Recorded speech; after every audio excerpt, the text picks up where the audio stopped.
एक पासे election commission के उत्ते नजर है तो दूजे पासे पोलिटिकल पार्टियां ने अपने पद्धर के उत्ते खूब तैयारियां खिंचियां हुई ने।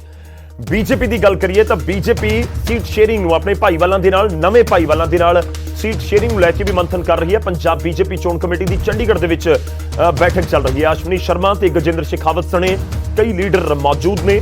सीट शेयरिंग के उत्ते उम्मीदवारों लैके मंथन हो रहा है। चोण प्रचार लैके रणनीति घड़ी जा रही है। उत्थे सूत्रों के हवाले तो खबर यह है कि 70 सीटां ते गठजोड़ के विचाले सहमति बन चुकी है। 117 सीटां टोटल ने पंजाब दे विच, उन्हां दे विचों 70 दे उत्ते सहमति बन चुकी है। अधिकारिक तौर के उत्ते इस दे उत्ते कोई रिएक्शन, कोई बयान सामने नहीं है, पर इलैक्शन नूं लैके बीजेपी भी खूब इस समय सरगर्म है। रुक करते हैं साडे सहयोगी इस समय साडे नाल जुड़ रहे हैं चंडीगढ़ तो मनोज कुमार। मनोज, जानना चाहेंगे क्या कुछ आपके पास अपडेट इस मीटिंग को लेकर, इस मंथन को लेकर, और जो सीट शेयरिंग का जिक्र हो रहा है, क्या आज उम्मीद की जाए कि एक आंकड़ा सामने आ जाएगा कि 117 में से बीजेपी कितनी सीटों पर लड़ेगी, कैप्टन की पार्टी कितने सीटों पर और ढींढसा की पार्टी कितनी सीटों पर? देखिए गौरव, अभी पंजाब बीजेपी चुनाव समिति की बैठक है, वो कुछ देर पहले शुरू हुई है और इस बैठक में मुख्य तौर पर जो कैंडिडेट हैं, जो संभावित कैंडिडेट्स हैं अलग अलग सीटों पर, उन पर चर्चा हो रही है। और जहां तक बात है सीट शेयरिंग की, तो उसको लेकर कई राउंड की बातचीत हो चुकी है। जो 6 सदस्यीय कमेटी है उसमें, और हालांकि जो कल तक की अगर अपडेट हम कहें तो करीब 70 सीटों पर सहमति बन गई थी। 2-3 सीटों पर सहमति बन गई थी।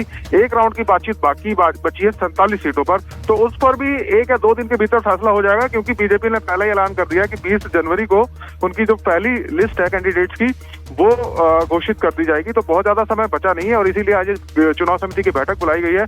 चीजों को फाइनलाइज किया जा रहा है और बहुत जल्दी हम देखेंगे कि जो कैंडिडेट्स हैं वो उनके नाम फाइनल हो जाएंगे। और जो सीट शेयरिंग फार्मूला है उस पर भी कल तक मोहर लग जाने की पूरी उम्मीद है। जी शुक्रिया मनोज, धन्यवाद साडे नाल जुड़न दे लई। इस पूरी गलबात दे लई। तां सीट शेयरिंग के उत्ते जल्द मोहर लग सकती है, क्योंकि समा बहुत घट है। पोलिटिकल पार्टियां बीजेपी होवे या कैप्टन अमरिंदर सिंह होण या फिर ढींढसा धड़ा होवे, सारे जानते हैं कि हुण तां समा बहुत घट है।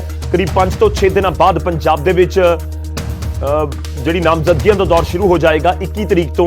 उस तो पहला लाजमी तौर पर सीटां की वंड जरूरी है, उम्मीदवारों के नाम जरूरी ने, तां ही उम्मीदवार वोटरां तक पहुंच कर सकणगे, नामजदगियां फिल कर सकणगे।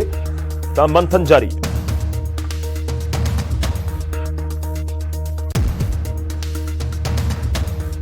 उधर न्यूज़ 18 ते परमिंदर सिंह ढींढसा ने साफ कर दिता है कि वह लहरा गागा तो ही चोण लड़नगे ते बीजेपी कैप्टन दे नाल सीट शेयरिंग दे उत्ते जल्द फैसला लिया जाएगा।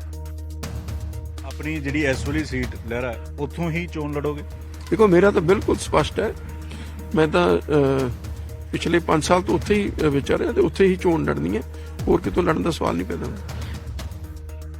इस अज दे मौजूदा हालात ने इहदे विच किसे नूं भी तुसीं जिहड़ा है आउट नहीं कर सकते कि ये फलाना हुआ है, कहण नूं जो मर्जी कही जाण।